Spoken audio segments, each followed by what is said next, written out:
প্রিয় দর্শক, দেবকুণ্ড গ্রাম পঞ্চায়েতের সরুলিয়া সরানপাড়ায় ঢালাই রাস্তার ওপরে একটি জল নিকাশের বেহাল অবস্থা।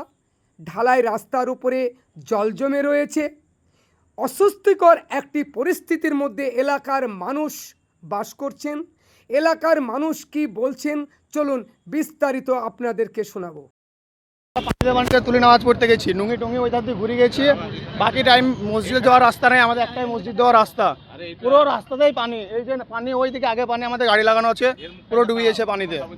এরকম এই রাস্তাটা কোনো একটা বন্দোবস্ত পরিষ্কার হলো, তারপরে আবার এরকম ওইদিকে কোথায় বাঁধ মেরেছে কি করেছে ওরা, তারপরে এরকম আবার রাস্তায় পানি। এখানে যে ড্রেন নিকাশির যে ব্যবস্থা, ক্লিয়ার নেই কেন?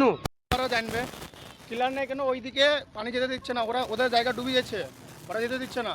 কিন্তু তারপরে এইসব ব্যবস্থাটা একটা করা দরকার, ওদের সাথে কথা বলে কোনখানে পানিটা নামাবে, কোন জায়গায় পানিটা নামাবে, হাইডেনে কি করবে। এখানে যে ড্রেন নিকাশির যে ব্যবস্থা, সেই ব্যবস্থাটা কোন দিক দিয়ে ছিল? কোন দিক দিয়ে ছিল? এই দিক। এই যে নিকাশির ব্যবস্থা নেই, না, নিকাশের ব্যবস্থা ওই ঢালাই রাস্তাটা ওইদিকে মাঠের ওইদিকে, এখন সেই রাস্তাটা পুরো বন্ধ। রাস্তার ওইদিকে কোনো ড্রেন নেই, ওটা বন্ধ রাস্তাটা। এখানে জল নিকাশির ব্যবস্থা যেটা ছিল সেটা বেহাল অবস্থা। হাইডেন বলে এখানে কিছু নেই।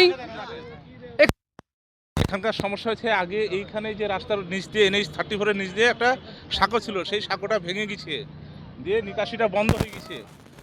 আর এইখানকার পানি নামার পশ্চিম দিকে পানি যাওয়ার কোনো রাস্তা নেই, ওদিকে সব নামতে দেয় না। আর যারা বাড়ি হয়ে গেছে তারাও ডুবে যাচ্ছে, নামতে দেয় না। এই পানির এখন সম্পূর্ণ নিকাশির একটাই রাস্তা হচ্ছে, এই রাস্তাকে ঘুরিয়ে নিয়ে গিয়ে ভাংলাতে ফেলতে হবে। হ্যাঁ, আন্ডারগ্রাউন্ডে নিয়ে যেতে হবে পানিটা। আমাদের যে রেল লাইন আছে, রেল লাইনের ওখানে পানি নামে, পৌরসভারও পানি যায় ওখানে, গোটা গ্রামের পানি যায়। এই পানিটাকে ঘুরিয়ে হাইডেন করে নিয়ে যেতে হবে ওখানে, তবে এর সমস্যার সমাধান হবে। এলাকার মানুষের বক্তব্য হচ্ছে, এই ঢালাই রাস্তার ওপরে দীর্ঘদিন ধরে জল জমে রয়েছে। স্কুলের ছাত্র ছাত্রী পড়ুয়া তাদের যেমন অসুবিধা হচ্ছে, এখানে একটি মসজিদ রয়েছে, মসজিদে যিনারা 5 ওয়াক্ত নামাজ পড়েন তাদেরও যেমন কষ্ট হচ্ছে।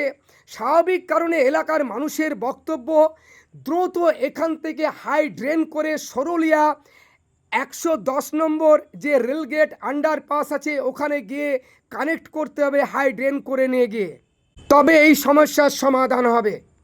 বিষাক্ত জলে দূষণ হতে শুরু করেছে, এই কথাই বলছেন এলাকার মানুষ। তাই প্রশাসনের দৃষ্টি আকর্ষণ করছি, যত দ্রুত সম্ভব এখান থেকে জল নিকাশির ব্যবস্থা করে এলাকার মানুষকে নোংরা জলের হাত থেকে রক্ষা করুন। এবং এখানকার যিনারা জনপ্রতিনিধি রয়েছেন তিনারা উদ্যোগ নিন এই